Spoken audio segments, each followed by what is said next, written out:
Panibagong araw na naman po mga kaprobinsyano. Siyempre, panibagong luto serye na naman ang ating gagawin. Eto at bumalik nga ako sa aking pagkabata. Kumakain ba kayo ng ganito mga kaprobinsyano? Yung tinatawag nilang alatires o saresa sa ibang tawag. Namumunga na nga pala ito ngayon kay bilis talaga ng panahon. Parang itong mga bibi ko lang. Dati marami-rami sila ngayon papaubos na rin. Tapos mababawasan na naman ngayong araw. At ako may gustong lutuin ngayon. Isa na naman sa request ng ating mga followers. Kaya eto, napagtripan ko na naman itong isang bibi. Mukhang hindi na yata aabot sa birthday ng aking anak at isa-isa nang nauubos. Eto at pumili na nga ako ng medyo malaki-laki. Pero bata-bata lang ito at sakto lang din sa ating lulutuin. Kaya eto at nagparingas na nga ako agad. At tayo magpapakulo muna ng tubig. Sa totoo lang mga kaprobinsyano, medyo tinanghali din tayo ngayon. Bakit? Kasi nga, naglaba pa kami. At mahirap talaga kapag kakaunti lang ang damit. 3 araw lang ang palilipasin, laban na naman. Paano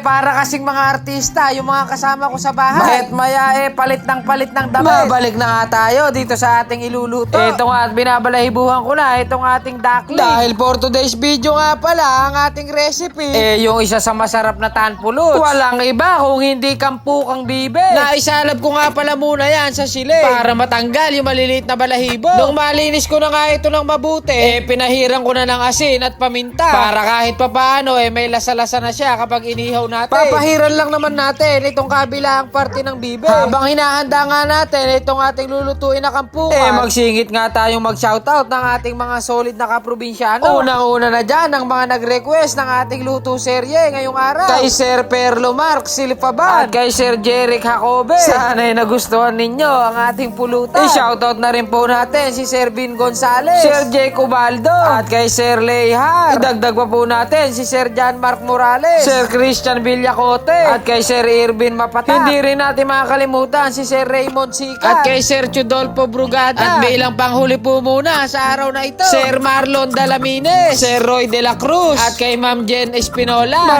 Maraming salamat po sa inyong suporta. Simple lang naman ang ating mga gagamitin na rekado dito. Kailangan lang ang tinadtad na maraming sibuyas, 10 pirasong pinigang kalamansi at hindi mawawala itong nagbibigay ng sipa sa ating kampukan, ang siling labuyo. Ito nga tinumpisahan ko ng tadtarin itong ating karne ng bibe o pato. Tatadtarin nga lang pala natin ito ng medyo maliliit. Kitang-kita nyo naman, malambot na malambot din ang buto. Kaya kasama na nating tatadtarin yan. At kapag nag-debone pa ako, baka abutin tayo ng siyam-siyam. Baka imbis na tanghalian, hapunan. Tapos isama na rin natin itong atay at balon-balunan. Ano ba hinihintay pag samasamahin na natin ang mga rekado? Mabuti na lang, medyo mura lang ngayon ng sibuyas. Kaya kahit medyo damihan natin no problem. Nilagay ko na nga rin pala itong siling labuyo at kalamansi juice. Mga pampalasa tulad ng asin at kaunting magic seasoning. Isang kutsarang toyo, saka pamintang durog. Saka natin megos-megos ng ganyan yan mga hinsa. Para maglaban-laban na yung mga lasa ng rekado. Nagpahabol pa nga pala ako ng kaunting suka para tumagal ang buhay nitong ating kampukan. Hindi ko lang alam kung aabot pa ito hanggang mamayang gabi. Nung mahalo ko nga ng mabuti, ito at tinikman ko muna. Nako, pagkain na. Mukhang naghahanap na ng kapares. Ayun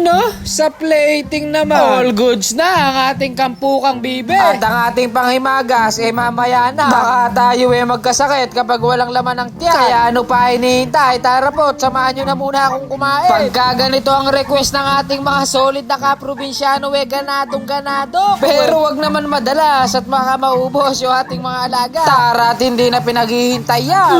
Napaka-solid naman mga kaprobinsyano ng ating ulam. Parang sisigang datingan ng lasa. Solid mga kaprobinsyano. Ito nga at napakuha pa ako ng kanin. At malakas nga pala ito sa kanin. Kaya mapapaulit at mapapaulit ka talaga. O paano ba yan mga kaprobinsyano? Hanggang dito na lang po. Bye!